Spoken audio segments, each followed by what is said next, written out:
What is good, everybody? And welcome back to another very necessary episode of Single Taken Tired. I'm your host, Jay Real. And I am, as always, your co-host, Nia Truth. And listen, we got to talk about something that I think is on everybody's mind.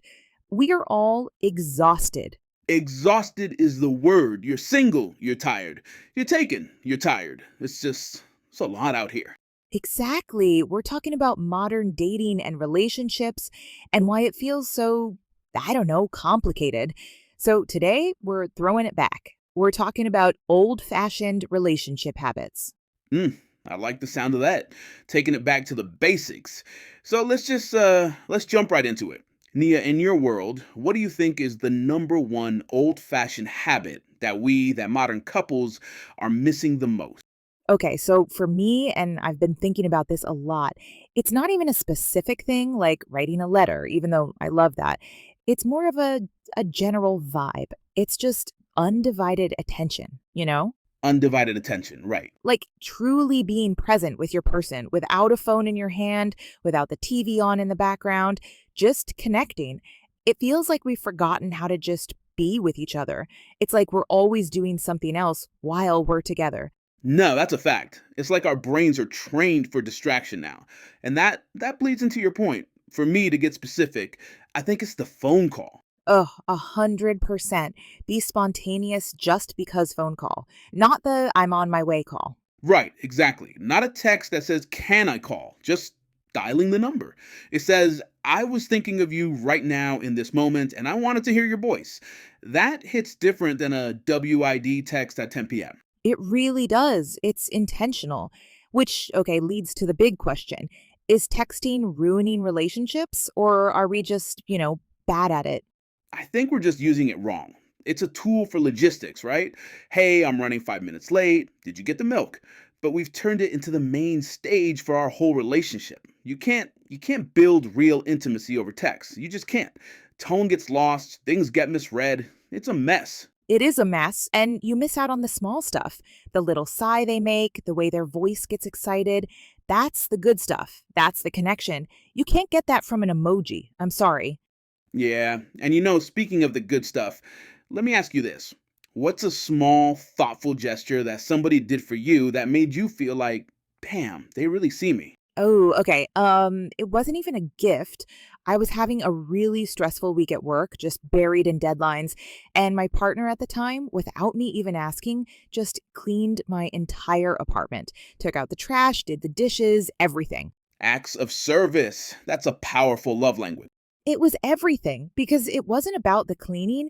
It was about him seeing I was drowning and like throwing me a life raft without me having to scream for help. That's intimacy. What about you? For me, I mentioned one time just in passing that my favorite candy from when I was a kid was this specific type of taffy. They don't really sell around here.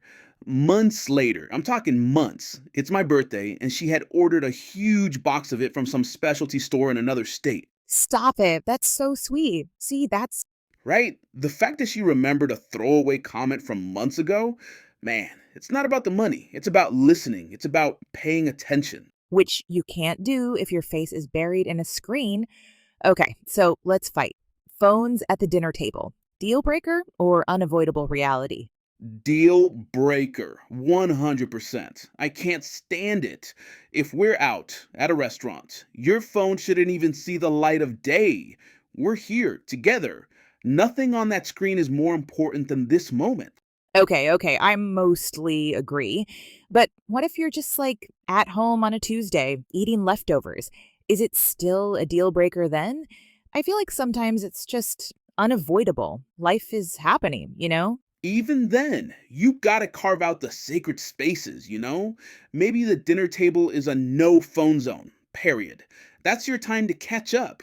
Otherwise, you're just two roommates eating near each other. Two roommates eating near each other. Ouch.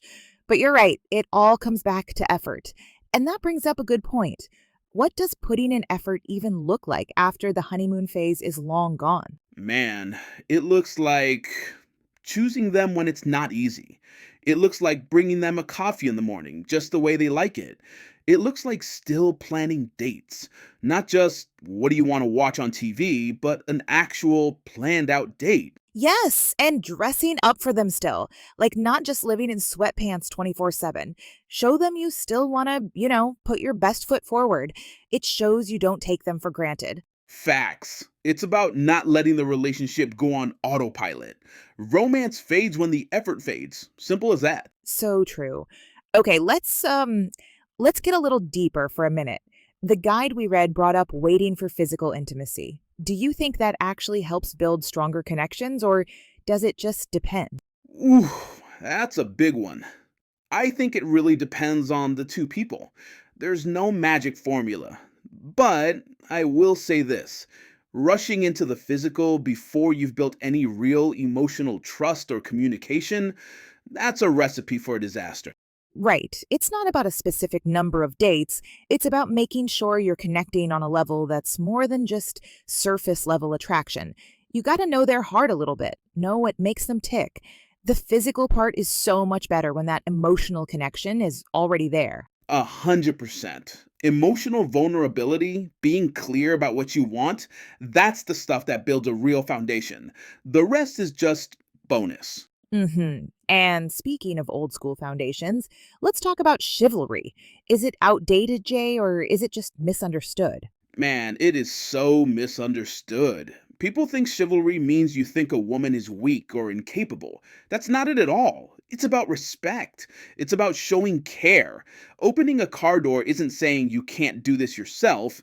It's saying, allow me to get this for you. It's a gesture of care. Thank you. It's just nice. It's respectful. I think we've gotten so caught up in everything having to be perfectly equal all the time that we've forgotten that it's okay for someone to just do something kind for you. Let someone walk on the outside of the sidewalk. It's not that deep. It's just thoughtful. There you go. It's thoughtfulness in action. That's all it is. And I think we could all use a little more of that. Amen. All right, I feel like we could talk about this all day, but our time is almost up. So before we go, let's leave our listeners with a little challenge. Jay, what's one old school habit you'd challenge everyone listening to try this week? Okay, my challenge is simple. Pick one person, your partner, your best friend, your mom, and instead of sending that thinking of you text, make the phone call. A 5 minute, no agenda phone call just to say hi and hear their voice. That's it. Ooh, I love that. That's a good one. Okay, my challenge is this. Sometime this week, leave a note for your person. Not a text, not an email, a handwritten note on a sticky note or a piece of paper. Just something simple like, hope you have a great day or couldn't stop thinking about you. Leave it on their steering wheel, on the bathroom mirror, in their lunch bag. Just a small physical reminder that you care. That's a great one. All right, y'all, you heard it. You've got your assignments for the week. That is our show. Thank you for tuning in. This is your man, Jay Real, And this is Naya Truth. and you've been listening to Single Taken Tired. Find us on all the socials. Let us know if you tried the challenges, and we'll catch you next week. Peace. Bye, everyone.